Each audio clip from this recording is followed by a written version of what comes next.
दिन भगवान श्री कृष्ण का जन्म दिवस माना जाता है। इसी तिथि की घनघोर अंधेरी आधी रात को रोहिणी नक्षत्र में मथुरा के कारागार में वसुदेव की पत्नी देवकी के गर्भ से भगवान श्री कृष्ण ने जन्म लिया था। यह तिथि उसी शुभ घड़ी की याद दिलाती है और सारे देश में बड़ी धूमधाम से मनाई जाती है। जन्माष्टमी के दिन भगवान श्री कृष्ण की जन्म संबंधी कथा भी सुनते सुनाते हैं, जो इस प्रकार है। द्वापर युग में भोजवंशी राजा उग्रसेन मथुरा में राज्य करता था। उसके आत्ताई पुत्र कंस ने उसे गद्दी से उतार दिया और स्वयं मथुरा का राजा बन बैठा।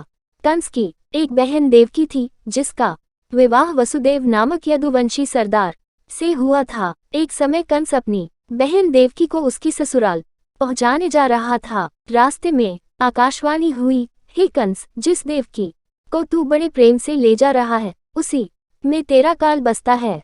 इसी के गर्भ से उत्पन्न 8वां बालक तेरा वध करेगा। यह सुनकर कंस वसुदेव को मारने के लिए उद्यत हुआ।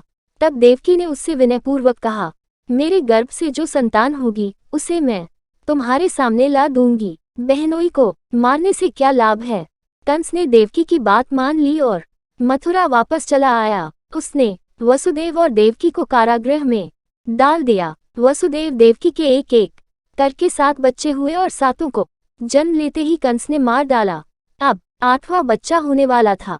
कारागार में उन पर कड़े पहरे बैठा दिए गए। उसी समय नंद की पत्नी यशोदा को भी बच्चा होने वाला था। उन्होंने वसुदेव देवकी के दुखी जीवन को देख 8वें बच्चे की रक्षा का उपाय रचा। जिस समय वसुदेव देवकी को पुत्र पैदा हुआ, उसी समय संयोग से यशोदा के गर्भ से एक कन्या का जन्म हुआ, जो और कुछ नहीं, सिर्फ माया थी। जिस कोठरी में देवकी वसुदेव कैद थे, उसमें अचानक प्रकाश हुआ और उनके सामने शंख, चक्र, गदा, पद्म धारण किए चतुर्भुज भगवान प्रकट हुए। दोनों भगवान के चरणों में गिर पड़े। तब भगवान ने उनसे कहा, अब मैं पुनः नवजात शिशु का रूप धारण कर लेता हूँ। तुम मुझे इसी समय अपने मित्र नंदजी के घर वृंदावन में भेज आओ और उनके यहाँ जो कन्या जन्मी है उसे लाकर कंस के हवाले कर दो। इस समय वातावरण अनुकूल नहीं है, फिर भी तुम चिंता न करो। जागते हुए पहरेदार सो जाएंगे। कारागृह के फाटक अपने आप खुल जाएंगे और उफनती अथाह यमुना तुमको पार जाने का मार्ग दे देगी। उसी समय वसुदेव नवजात शिशु रूप श्री कृष्ण को सूप में रखकर कारागृह से निकल पड़े और अथाह यमुना को पार कर नंदजी के घर पहुंचे। वहां उन्होंने नवजात शिशु को यशोदा के साथ सुला दिया और कन्या को लेकर मथुरा आ गए। कारागृह के फाटक पूर्ववत बंद हो गए। अब कंस को सूचना मिली कि वसुदेव देवकी को बच्चा पैदा हुआ है।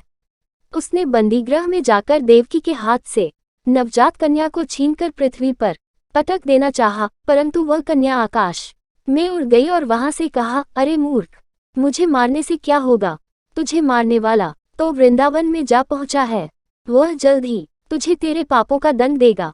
यह है कृष्ण जन्म की कथा।